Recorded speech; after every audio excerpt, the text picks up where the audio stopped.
Dear students और असातिज़ा कराम को मेरा सलाम। जैसा कि पीछे इंफॉर्मेटिव वीडियो में मैंने आपको बीए बीएससी हवाले के से आपको पेपर पैटर्न बताया था, जिसमें मैंने कहा था पंजाब यूनिवर्सिटी दोनों तरह का पेपर ले सकती है, आपका ट्रेडिशनल भी और एमसीक्यूज़ भी। अब ट्रेडिशनल में हमें पता है कैसे तैयारी होती थी। एमसीक्यूज़ का मसला ये था कि एमसीक्यूज़ पूरी बुक से बनने होते हैं, पूरे सिलेबस से बनने होते हैं, हम सिर्फ सिलेक्टिव तैयारी करते हैं। अब यहाँ पर जो टाइम है वो भी शॉर्ट है और तैयारी भी आपने करनी है। उसी वाले से मैंने कहा था इस मंथ के लास्ट में मैं वीडियो अपलोड करना शुरू कर दूंगा। तो हर चैप्टर का शॉर्ट यानी कि जो मेथड है जिसमें एमसीक्यूज बनने हैं वो मैं अब आज से अपलोड करना शुरू कर रहा हूँ। जिसमें मैंने पहला चैप्टर जो सिलेक्ट किया है वो है इन्फिनिट सीरीज़ वाला चैप्टर। ये एस एम यूसुफ की मेथड की बुक से लिया गया है और इसमें जो सिलेबस है वो सेक्शन 1 है, वो आपको पता चल जाएगा सिलेबस कौन सा है, आपको पंजाब यूनिवर्सिटी के सिलेबस से पता चल जाएगा। ठीक है, तो ये मेथड का चैप्टर है जिसमें हमारे पास सबसे पहले आपके पास डेफिनेशन आ जाएगी सीक्वेंस की। सीक्वेंस भी कहते हैं या इन्फिनिट सीक्वेंस भी कहते हैं। Let X be a function या X be a non empty set a function F mapping natural number tends to X के हुज डोमेन, जिसकी डोमेन क्या होगा, सेट ऑफ नेचुरल नंबर होगी। यानी फंक्शन की डोमेन क्या होगी, फंक्शन के में डोमेन होती है, रेंज होती है। फंक्शन की डोमेन नेचुरल नंबर का सेट होगी तो उसको आप क्या कहेंगे, सीक्वेंस कहेंगे या इन्फिनिट सीक्वेंस कहेंगे। सपोज अगर डोमेन 1 2 3 है तो ये सीक्वेंस हो जाएगी। अगर डोमेन 1 2 3 एंड सो ऑन चलती जा रही है तो ये क्या हो जाएगी, इन्फिनिट सीक्वेंस हो जाएगी। और इसकी जो रेंज होती है, रेंज आपके पास रियल नंबर का सबसेट होती है या फिर कॉम्प्लेक्स नंबर का सबसेट होती है। तो ये आपके पास सीक्वेंस की डेफिनेशन है। अब जो पहला जो आपके पास टेस्ट है ना वो है सिंपल डाइवर्जेंट टेस्ट। अब सिंपल डाइवर्जेंट टेस्ट क्या होता है जी, आपके पास सीक्वेंस होगी, आपने लिमिट लगानी है, लिमिट लगाएंगे सीक्वेंस में और लिमिट लगाने के बाद आपके पास एनी नंबर या फिर जीरो आंसर आ जाएगा। एनी नंबर यहाँ पे जीरो आंसर आ जाएगा तो जो सीक्वेंस है वो कन्वर्जेंट होगी।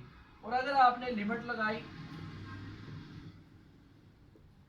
और आपके पास आंसर क्या आ गया, इन्फिनिट आ गया, इन्फिनिट आ गया, तब सीक्वेंस क्या हो जाएगी, डाइवर्जेंट हो जाएगी। क्या हो जाएगी जी, डाइवर्जेंट हो जाएगी। तो ये सिंपल डाइवर्जेंट टेस्ट कहलाता है। ये क्या कहलाता है जी, simple divergent test. Direct test भी कह सकते हैं आप, इसको डायरेक्ट टेस्ट भी कह सकते हैं क्योंकि डायरेक्ट लिमिट पुट करेंगे आप। बस लिमिट पुट करने से पहले, लिमिट पुट करने से पहले इन चीज़ों का ख्याल रखना है कि जब आप लिमिट पुट कर रहे हैं, लिमिट पुट कर रहे हैं तो 0/0 ना बने, ये ना बनना चाहिए आपके पास। इन्फिनिटी अगर इन्फिनिटी नहीं बनना चाहिए और इन्फिनिटी माइनस इन्फिनिटी नहीं बनना चाहिए, ये फॉर्म नहीं बननी चाहिए ज़ीरो पुट करने, यानी कि जब लिमिट पुट कर लेंगे तो अगर ये फॉर्म बनेगी तो फिर उसमें एक चीज़ यानी कि डेरिवेटिव लेना है, तो आपको पता चल जाएगा कैसे करेंगे। जिसमें हम चलते हैं सबसे पहले क्वेश्चन नंबर 1 की तरफ। A N is equal to 2/n² + 3 के। कैसे पता चलेगा, ये सीक्वेंस है, यहाँ पे समेशन का साइन नहीं होगा। सीक्वेंस जितने भी सवाल है उसमें समेशन का साइन नहीं होगा, समेशन का साइन नहीं दिया गया, वो सीक्वेंस होगी।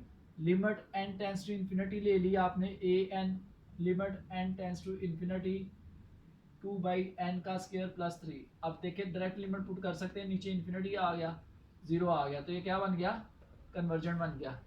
ठीक है, अब अगले सवाल में देखें, n की पावर 1/n है। जब भी वेरिएबल पावर में आ जाए आपको पता है कि आपने क्या करना होता है, नेचुरल लॉग लेना होता है। ये नेचुरल लॉग लेंगे जी, an का नेचुरल लॉग लेंगे। नेचुरल लॉग क्यों लिया, ताकि पावर आपके पास शुरू में आ जाए, तो पावर को शुरू में लाने का यही तरीका है।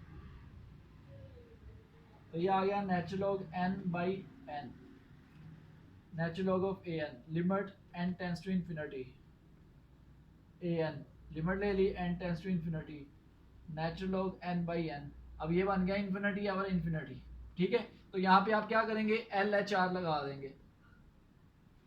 अब LHR क्या होता है, LHR होता है एल हॉप्टर रूल। अब वो क्या होता है, वो ये होता है कि जब इन्फिनिटी और इन्फिनिटी 0/0 फॉर्म बन जाए तो ऊपर वाले फंक्शन का अलग डेरिवेटिव, नीचे वाले फंक्शन का अलग डेरिवेटिव लेते हैं। क्या लेते हैं, अलग अलग डेरिवेटिव लेते हैं। ऊपर डेरिवेटिव लेंगे 1/n आ जाएगा, नीचे डेरिवेटिव लेंगे 1 आ जाएगा। अब आप लिमिट पुट कर सकते हैं, लिमिट पुट करेंगे आंसर 0 आ जाएगा।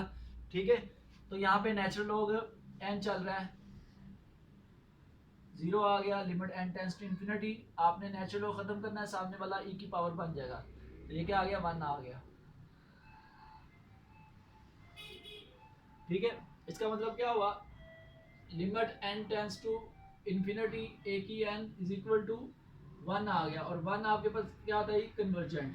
ठीक है, तो ये भी आपने चीज़ याद रखनी है, यहाँ से एक फार्मूला भी ड्राइव हो जाएगा, limit n tends to infinity n की पावर 1/n का आंसर क्या आता है, 1 आता है। न्यूमेरिकल में भी ये यूज होगा, तो ये आपने याद रखना है। Next, n tends to infinity 3n की पावर 4 प्लस 1 और 4n square minus 1, limit n tends to infinity, infinity और इन्फिनिटी फॉर्म। दो मेथड है इसके हल करने के, एक मेथड मैंने आपको बता दिया, ऊपर नीचे अलग अलग डेरिवेटिव लेंगे, और दूसरा मेथड भी देख लें, जब ऊपर नीचे अलजेब्रिक फंक्शन होना, अलजेब्रिक ही बन रहा है, पावर्स आ रही है, पॉलिनोमियल बन रहा है, आपने क्या करना है, आपने उसकी हाईएस्ट पावर पे डिवाइड कर देना। हाईएस्ट पावर कितनी, यहाँ पे n की 4 है, सबको n की 4 पे डिवाइड कर दें, ये आ गया 3 प्लस 1/n की 4 4 n स्क्वायर माइनस 1/n की 4। अब लिमिट पुट कर दें, लिमिट पुट करेंगे तो 3 प्लस 1/इंफिनिटी 4/इंफिनिटी माइनस 1/इंफिनिटी, ये 3 आ गया, 1/इंफिनिटी 0 होता है, 4/इंफिनिटी और ये भी 0 आ गया, 3/0 और ये क्या आ गया जी, इंफिनिटी आ गया। जब इंफिनिटी आए तो क्या बन जाता है, डीजीटी यानी डाइवर्जेंट, तो क्या बन जाएगा, ये डाइवर्जेंट बन जाएगा। नेक्स्ट आपके पास है जी A N is equal to natural log of n का square divided by n। Again अगर आप देखें तो ये इन्फिनिटी और इन्फिनिटी फॉर्म है, अगर आप लिमिट ले लेंगे यहाँ पर, ठीक है, तो ऊपर नीचे अलग अलग डेरिवेटिव लेंगे, इधर आ जाएगा डेरिवेटिव 1, ऊपर आ जाएगा पावर शुरू में, पावर में से एक काम नेचुरल लॉग ऑफ n, और फिर दोबारा उसका डेरिवेटिव 1 ओवर n, तो ये आ गया 2 into natural log of n over n। Again आप LHR यूज कर लेंगे, अगेन यूज करेंगे 2 इंटू 1/n ओवर 1, और limit n tends to infinity साथ साथ लगाना है।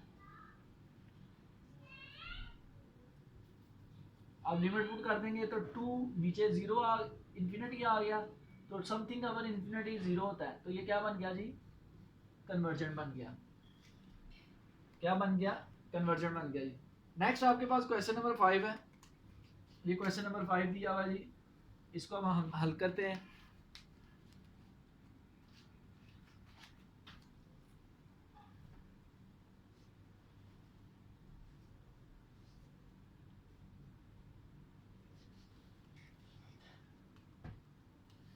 क्वेश्चन नंबर 5,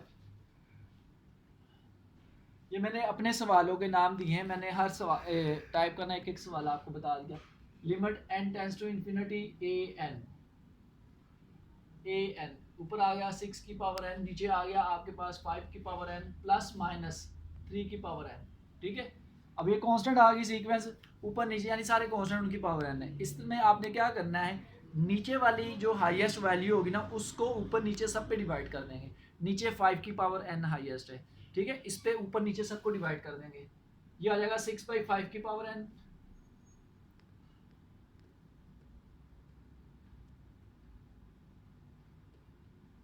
वन आ गया, प्लस माइनस 3/5 की पावर n। ठीक है, तो अब ये इसको यहीं पे रहने दें, अब जरा पॉइंट समझिएगा, जरा इधर आ जाए। अगर ऊपर d है नीचे b है और होल पावर n है, और d बड़ा हो b से, d बड़ा हो b से, तो इसका आंसर ग्रेटर देन 1 आता है। ग्रेटर देन 1 की आंसर की पावर अगर आप n लेते हैं, ग्रेटर देन 1 आंसर की पावर क्या आते हैं, n, और n अगर इन्फिनिटी हो तो उसका आंसर भी इन्फिनिटी आता है। यानी अगर मैं इसकी पावर n लूँगा ना और n इन्फिनिटी होगा तो इसका आंसर क्या आ जाएगा, इन्फिनिटी आ जाएगा। और अगर d छोटा हो b से, d छोटा हो b से,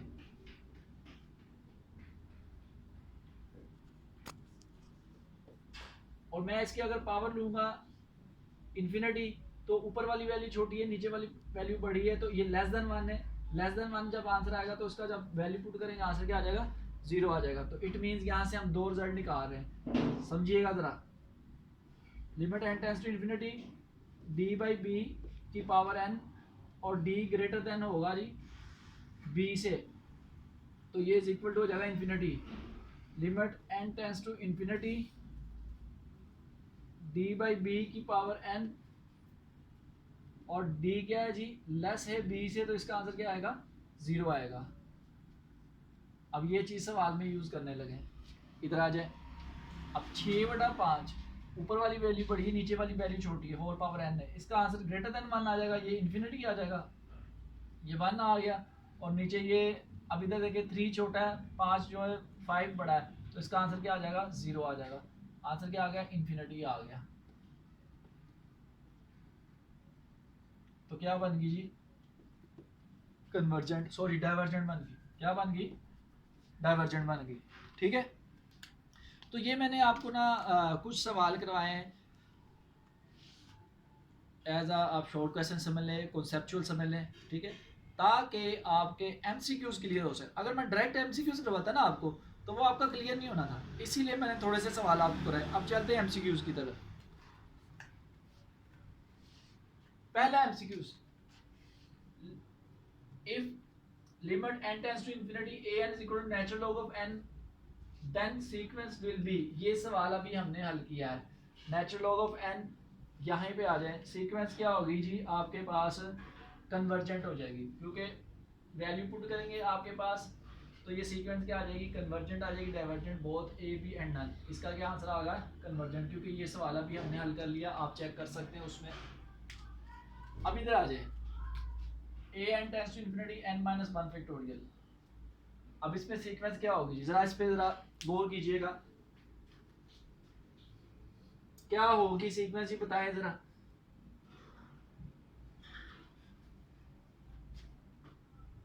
इस सवाल को मैं हल कर रहा हूँ, हल करके आपको बताता हूँ। अच्छा, दूसरी और ये बात याद रख ले, मैंने ऊपर लिमिट लिखी है, नीचे लिमिट नहीं लिखी हुई। अगर उसने सीक्वेंस का पूछ लिया तो अंडरस्टूड है, आपने n टेंड्स टू इन्फिनिटी लगाना है, ठीक है, n टेंड्स टू इन्फिनिटी लगाना है, क्योंकि सीक्वेंस को आप लिमिट के बगैर नहीं बता सकते, यानी कि सवाल जब हल करते लिमिट लगानी पड़ती है हमें।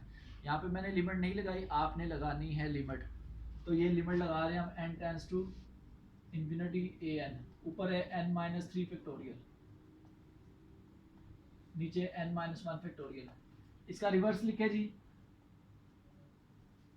n माइनस 3 फैक्टोरियल वैसे ही आ गया, ये आ गया n minus 1, n minus 2, n minus 3 factorial, इधर आ गया n टेंड्स टू इन्फिनिटी, ये कैंसिल हो गया। कैंसिल होने के बाद आप लिमिट पुट करेंगे, नीचे इन्फिनिटी आ गया, 0 आ गया। तो सीक्वेंस क्या बन गई 0 पर, कन्वर्जेंट, क्या बन जाएगी जी, कन्वर्जेंट बन जाएगी। ठीक है, अब इसी को अगर इधर आ जाए, इसी को मैं उल्टा कर दूं, n माइनस 1 फैक्टोरियल ऊपर ले जाऊं, n माइनस 3 फैक्टोरियल नीचे ले आऊं, तो फिर ये क्या बन जाएगी, डाइवर्जेंट बन जाएगी। ठीक है, मैंने अब इसका सवाल नहीं बताया, मैंने उसी सवाल को उल्ट कर दिया, तो वो डाइवर्जेंट बन गई। पहले कन्वर्जेंट का मैंने दे दिया, उसी को मैंने उल्ट कर दिया, वो डाइवर्जेंट बन गई। नेक्स्ट, ये अभी मैंने ये चीज़ आपको बताई है सवाल में, आपने क्या करना है, नीचे वाली है जो बड़ी वैल्यू उस पर ऊपर नीचे डिवाइड करना। नीचे बड़ी क्या जी आपके पास 4, 4 पे डिवाइड करेंगे तो ऊपर ग्रेटर देन वन आंसर आ जाएगा, तो ये आपके पास क्या बन जाएगा जी, इन्फिनिट, और ये डाइवर्जेंट आएगा। ये सवाल चेक कर लीजिएगा जो मैंने आपको करवाया था। अब इधर ऊपर छोटी वैल्यू है, नीचे 5 बड़ा है, 5 पे आप सबको डिवाइड करेंगे, ऊपर छोटा आंसर आ जाएगा। जब ऊपर छोटा आंसर आएगा तो ये आपके पास 0 आ जाएगा, और ये आपके पास क्या बन जाएगा, कन्वर्जेंट बन जाएगा। ठीक है, अब इधर आ जाए, अब इन्हीं सवालों को मैंने इस फॉर्म में लिख लिया है। अब इस फॉर्म में भी पूछा जा सकता है, ए एन बी की पावर एन सी की पावर एन डी की पावर एन, बी बड़ा है सी से, सी बड़ा है डी से, तो इट मीन्स कि आपने नीचे दो वैल्यूज है सी और डी, आपने सी पे सबको डिवाइड कर देना है। सबको डिवाइड करेंगे, ऊपर जो बी है वो सी से बड़ा है, बी सी से बड़ा है, तो ऊपर जो होगा वो इन्फिनिट आंसर आ जाएगा, नीचे आपके पास 1 और प्लस माइनस 0 आंसर आ जाएगा। ऊपर इन्फिनिट आ गया तो ये क्या बन गया, डाइवर्जेंट बन गया।